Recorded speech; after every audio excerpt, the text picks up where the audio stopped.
region within the vast and sprawling world of Lords of the Fallen. In today's extended gameplay walkthrough, we're sharing an exclusive look at just some of the diverse and harrowing areas you'll journey through in your epic quest to overthrow Adir, the demon god.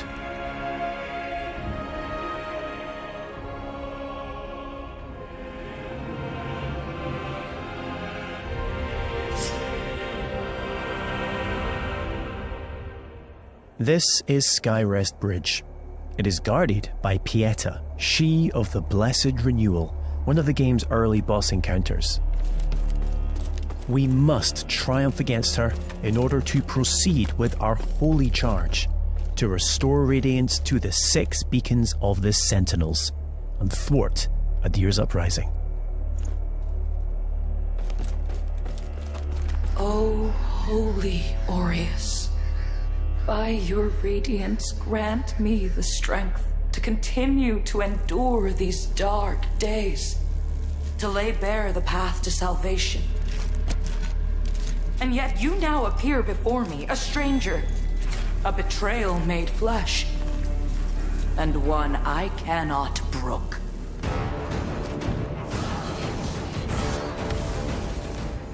Melee, magic, and ranged abilities are seamlessly interwoven. Alongside standard attacks, you can choose between catalysts, bows, crossbows, or throwables, mapping up to 4 additional magic or range skills to your controller for immediate access. This rapidly speeds up combat and reduces the need to swap between options. As with many of the imposing bosses you'll encounter, Pieta has 2 very distinct stages.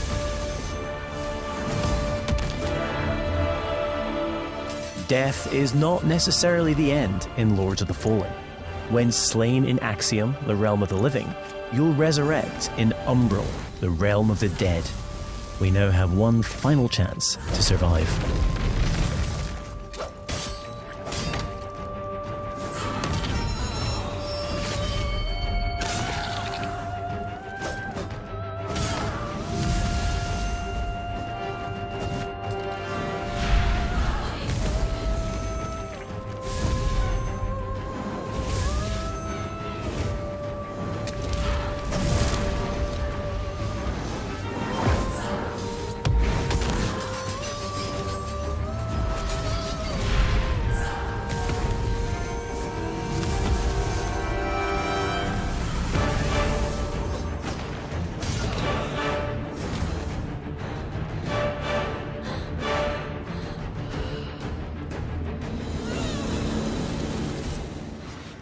Though few and far between, these flowers denote special patches of ground upon which we can spawn a resting point, known as a vestige seedling.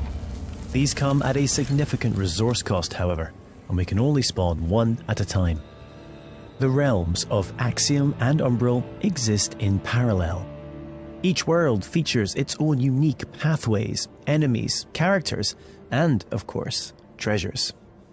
We can now use this crafted vestige to return to Axiom.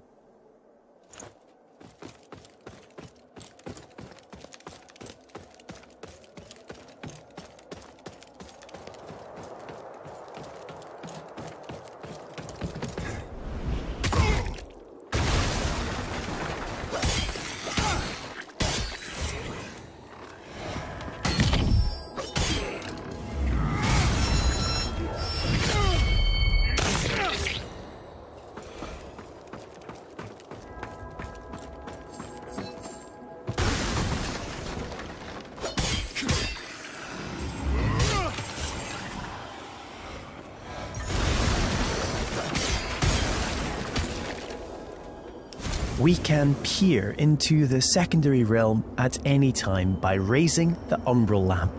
Though be advised, this also renders you vulnerable to its inhabitants.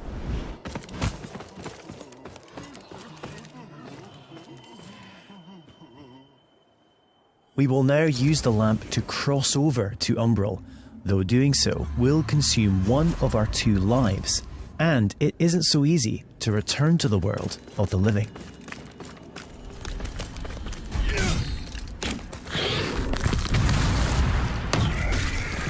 Many enemies require a different approach to combat. This mendacious visage, for example, is only vulnerable when attacked from the back or when it reveals its true form.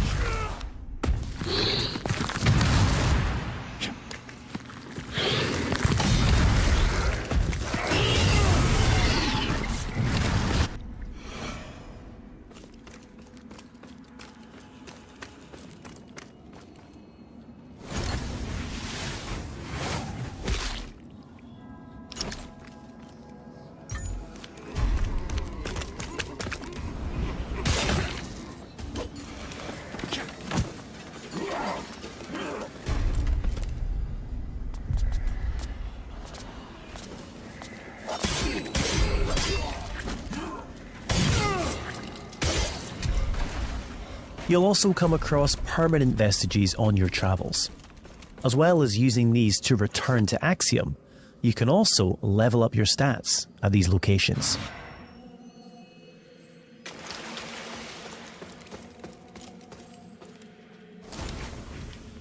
Three schools of sorcery can be mastered: Rogar, Radiant, and Umbral, each specializing in a different area of the arcane and requiring a different catalyst to cast.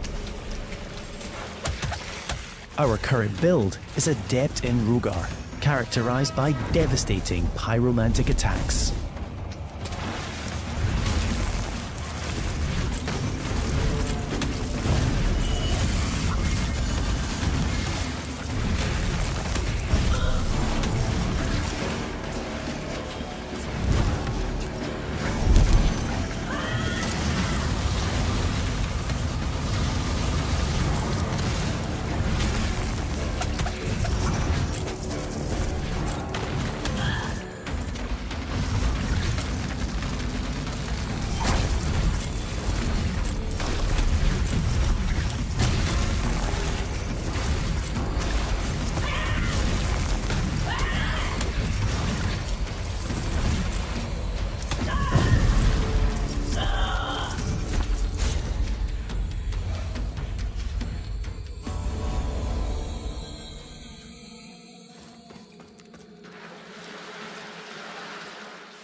An age-old borough built into the very cliff face, Pilgrim's Perch typifies the verticality of Moonstead. There are myriad pathways stretching both above and below, with hidden areas, treasures, and NPCs all awaiting discovery.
As a lamp bearer, all players are equipped with a devastating ability, the Soul Flay.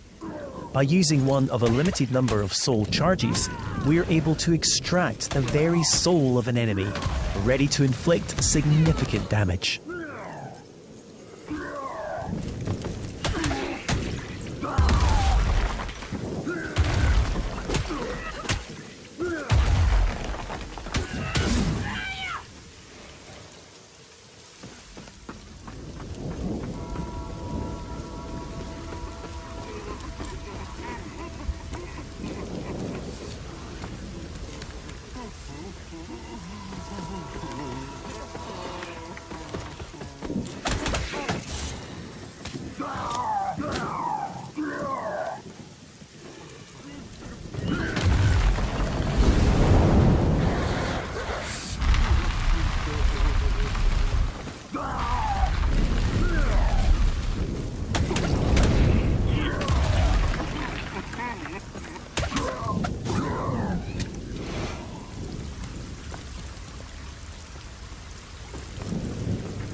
The Soul Flay ability can also be used to manipulate the very environment when in Umbral.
We now find ourselves in Lower Calrath, an ever-burning district, renowned for its displays of barbarity.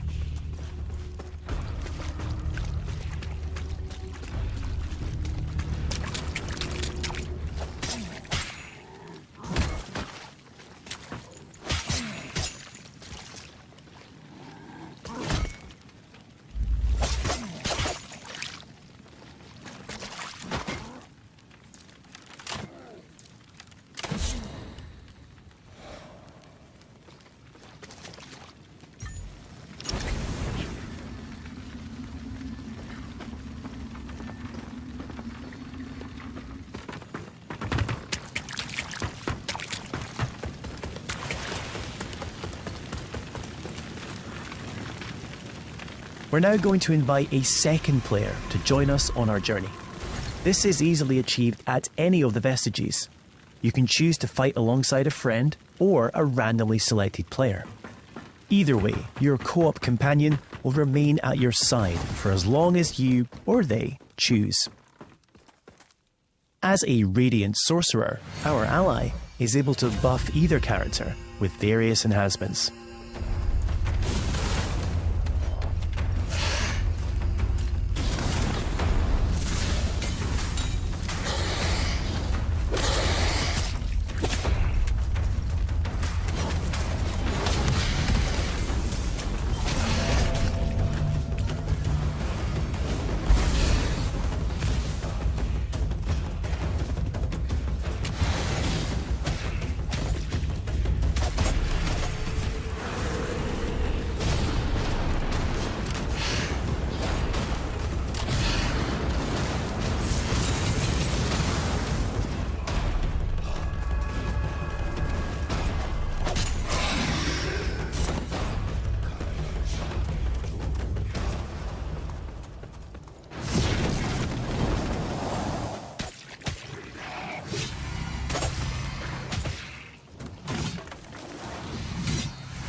It appears our way is blocked by an umbral entity.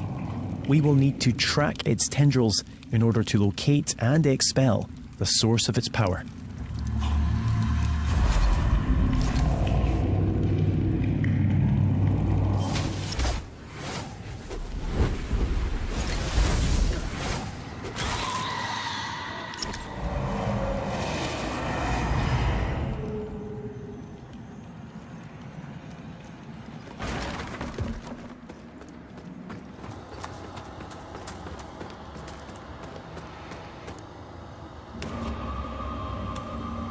finally, it's time to face off against the colossal spurned progeny, Scourge of Calrath.